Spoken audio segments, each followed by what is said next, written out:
Red Sox trade reports are intensifying as a report reveals a wild trade involving a former Cy Young pitcher that is just coming back from rehab. Will the Red Sox pull the trigger this MLB trade deadline? We talk about it here on Red Sox Digest. Welcome in, everybody. I'm Jace Andrews. I appreciate you tuning into today's show. The MLB trade deadline is upon us, folks, and well, here on Thursday at 6 p.m. Eastern, when the clock strikes, that will be the end of trade period here for the MLB season. And will the Red Sox make a move? Well, Craig Breslow has been adamant that they will be buyers at this year's trade deadline. And when they do make a move, we're going to have the report out to you here first on Red Sox Digest. So make sure you hit that subscribe button and join the over 4,400 strong that will come here as soon as a trade is made. Now, what are the Red Sox actually looking for? Well, the initial reports we are getting is starting pitching, a first baseman, and lightly looking at a backup catcher / relieving pitcher options. But we have an interesting one today that I think would be a very fun and intriguing trade. Now, this comes from Robert Murray of Fansided, who quotes the Red Sox as a team to watch for Shane Bieber. Now, Bieber, who was a Cy Young back in his day, is coming off a little bit of an injury bug. Last year, he only started in 2 games. He hasn't played in a single game this year, coming off Tommy John. But he is going to be coming back from a rehab start here very, very soon. So why exactly are the Red Sox linked to Shane Bieber? Well, Robert Murray talked about it on his podcast, saying, quote, "Here is one name that I am keeping my eye on in Boston, and this is me connecting dots. But in the offseason, they were very much in the Shane Bieber market. And they at one point, well, at least I thought, that was the day that he signed with the Cleveland Guardians to go back to Cleveland that morning. I thought he was going to go to Boston," end quote. So you can tell that the Red Sox did come up second in the Shane Bieber market. We know the Red Sox love to get pitchers who are injured and, come back and they're doing great. Talk about Garrett Crochet. He had Tommy John earlier, and the Red Sox didn't have him when that happened, but Tommy John is not a scaring factor to the Boston Red Sox. And so Robert Murray kind of continued on and why this would make so much sense. He says, quote, "Bieber would make a tremendous amount of sense there in Boston. But as I said, that at one point I thought he was going to Boston, and I think he thought he was going to Boston as well. And then the Guardians stepped up late and got him," end quote. So Robert Murray is basically kind of giving us a little bit of truth here.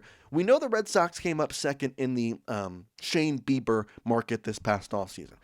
Well, it seems as though the Red Sox were like right there in the market to get him, and then the Guardians swooped in late to pay him the money that ultimately he got.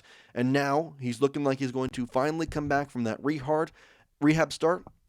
And the hope is that maybe he can come back and be that Cy Young level that we saw. Now, once again, it's a lot to ask of a guy who, well, hasn't exactly done much in the past couple years. 2 games played in 2024 before he went onto the IL. In those 2 games, he didn't allow a run, had a .92 whip, and he has a career ERA of 3.22. In fact, the only season his ERA is above 4 is 2018, and his rookie season is a 4.55 ERA. So Shane Bieber makes a lot of good pitching moves, and the question is, how much does having Tommy John affect what the Red Sox see in him? Because we hear all the time about Andrew Bailey and the pitching camp that he creates that will make these pitchers better than what they were. Well, we do have a little bit to look at the rehab starts, because he started those. Like I said, he should be back here in the next couple weeks. Well, he had a rehab start with AA Akron in the Guardians organization, and this was like a day or 2 ago. 4 innings pitched, 7 Ks, 3 hits, no walks, 1 earned run. Now, I'm going to put this out there, and I'm going to start with this. To preface, the MILB is definitely a step down from the major leagues. A lot of people talk about AAA being that what it is, and the major leagues, if you want to put it into an A perspective, it's like 8A. Like it's that big of a jump. However, the lineup that he did face was labeled as one of the best AA lineups in the minor leagues. Again, it's AA, it's not the same, but it does make me feel a little more comfortable knowing that that was a very good stat line, and it was against a good AA team. It wasn't like he was playing, random guys. So that's a good thing to start with right there. But what exactly is the concern with him? Well, it's really about the velocity because when he was injured, his velocity dropped about 2 ticks on his fastball. We go to a report here from Matt Dorloff of 98.5 The Sports Hub saying, quote, now, on the wrong side of 30, Bieber has already seen a dip in his fastball velocity before the surgery. It was 92 miles per hour in 2024, down from 94.1 miles per hour in 2020. But there's always the chance that Tommy John helps him regain his past form, end quote. Garrett Crochet had Tommy John. He's still throwing gas. There's a lot of people that get Tommy John and in some ways can kind of go back to what they were throwing. So what is Shane Bieber doing in this rehab starts? Because he's obviously pitching down there. Remember, 94 was the number. Huh. Okay, the Akron Rubber Ducks here. Rehab update. Guardians, Shane Bieber tossed 4 innings, allowing 1 run, striking out 7, and he topped out at 94 miles per hour. That's a very good thing. That would show me that he is on the right track to regaining that Cy Young level form. So that's the first step. You get that 94 miles per hour, but, it's still a risk to get a Tommy John pitcher. It's especially when we haven't even seen him. Like that's the big thing. There's literally like no footage of him from this season. So what's the price? Because that's going to be so important, especially with the money, not just what the trade would cost. Well, this year he's getting about $10 million. Next year it's a player option with $16 million. If I'm a player coming off Tommy John, I'm taking that $16 million and running. So you are most likely getting him next year for $16 million. That is something you have to know when you trade for him, if you trade for him. But is that a good price? Well, if he can return to that Cy Young level form and has that 94 mile an hour fastball back, it might be worth it. The question becomes then, what exactly is the velocity, or rather I should say, what exactly is the price to go out and trade for him? Well, that's where it can kind of get a bit sticky because he is a Cy Young level pitcher when he is at his top tier. But he's only pitched in 2 games in the past year and a half. He's had some injuries, and Tommy John coming back from it is something that you can't really, worry about. Or you have to worry about, rather. So the Red Sox, in some ways, I don't think are going to pay a top-tier price. I don't think they're going to give him, a Yohansson Garcia or a Blaze Jordan at that level.